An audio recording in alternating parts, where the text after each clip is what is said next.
bicycle climb. You're going to wrap your leg just like normal. The other one is going to come through the center and bring the fabric on the instep. Push as you bring the other leg back and bend it. You're going to lift the hands up. So wrap, drag, bend.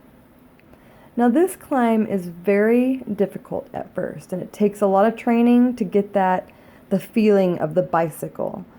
So just keep trying over and over until you finally feel that movement.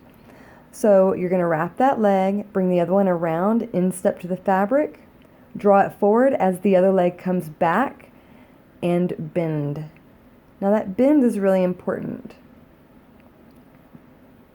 Instep, push, and bend.